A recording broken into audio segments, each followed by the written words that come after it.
Hello అందరికీ, welcome back to my channel. Sammakka Saralamma వచ్చేసారు కదా. సో జాతర స్టార్ట్ అయిపోయింది. ఇంకేముంది, దేవుడు పిలుపు కూడా వచ్చేసింది. సమ్మక్క సారలమ్మ అనగానే గుర్తొచ్చేదే మేడారం. కానీ ఇప్పుడున్న పబ్లిక్కి ఇంకా పిల్లల్ని పట్టుకొని అస్సలు వెళ్ళలేము. రోజుకి కనీసం 50 లక్షల మంది భక్తులు వస్తున్నారంట. సో కరీంనగర్లో ఉన్న రేకుర్తిలో కూడా అమ్మ వచ్చేసింది. మేడారం వెళ్తే పిల్లలతో మేనేజ్ చేయడం కష్టమని ఈ ఇయర్ అయితే ఇలా రేకుర్తిలో అమ్మ దర్శనం చేసుకున్నాము. ఇంకా బోనస్ ఏంటి అంటే మా ఇంటి పక్కన ఉన్న ఆంటీ వాళ్ళు కూడా మాకు కంపెనీ ఇచ్చారు. వాళ్ళది చాలా పెద్ద ఫ్యామిలీ, నా ఏజ్ వాళ్ళు కూడా బాగానే ఉండే. సో నాకు కూడా మంచి కంపెనీ దొరికేసిందనమాట. ఇక్కడ చాలామంది టెంట్స్ వేసుకొని వండుకుంటున్నారు. మొత్తం జనాలతో మంచి స్మెల్తో ఫుల్గా కలకల్లాడిపోయింది అసలు. మేము ఇంట్లోనే పూరి రైస్ ఇంకా కొన్ని ఫుడ్ చేసుకొని అయితే వెళ్ళాము. ఇక్కడైతే చాలా టెంట్స్ వేసి పెట్టారు. అలానే ప్లేస్ దొరకని వాళ్ళు చిన్న టెంట్స్ వేసుకొని కుక్ చేస్తుండే. ఇలా టెంట్స్ తీసుకుంటే అయితే 1 డేకి 800 అలా ఛార్జ్ చేశారు. సమ్మక్క సారలమ్మ తల్లికి కోడిని మొక్కుకొని ఇక్కడే కోడి కోసాం. తర్వాత అయితే కుకింగ్ స్టార్ట్ అనమాట. ఇందులో హీరో ఎవరు అంటే మా హస్బెండ్. నాన్ వెజ్ అయితే చాలా బాగా చేస్తారు, అన్ని వెరైటీస్. ఈరోజు టోటల్ కుకింగ్ డ్యూటీ తనే తీసుకున్నాడు. సో మేము ఫ్రీగా ఉండి ఎంజాయ్ చేసాం. బయట కట్టెల మీద ఇలా వండుకొని తినడం అంటే నాకు ఫస్ట్ టైం. టేస్ట్ అయితే నెక్స్ట్ లెవెల్ ఉండే కర్రీ అయితే. సమ్మక్క తల్లికి మంచిగా మొక్కుకొని లంచ్ అయితే చేసాం.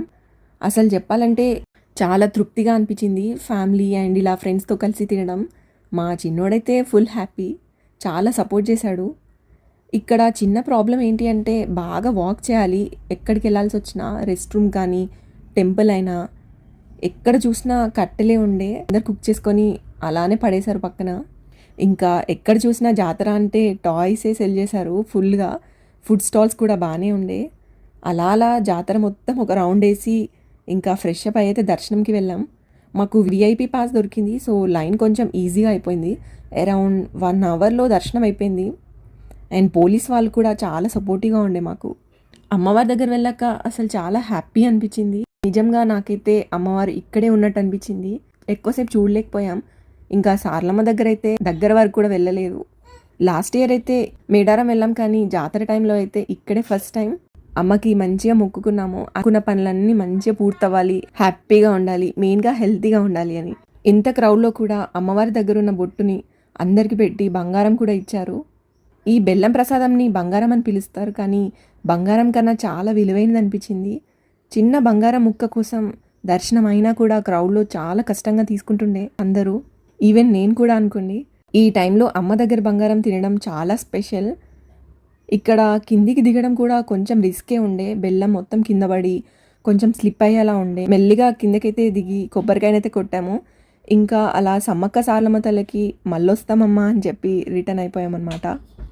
ఓవరాల్గా చెప్పాలి అంటే మేడారం వెళ్ళలేకపోయినా రిగ్రెట్ అయితే అనిపించలేదు. ఇక్కడ రేకుర్తిలో కూడా చాలా పీస్ఫుల్గా ఫ్యామిలీ ఫ్రెండ్స్తో కలిసి హ్యాపీగా దర్శనం అయిపోయింది. నేనైతే ఫుల్గా ఎంజాయ్ చేసా ప్రతిదీ.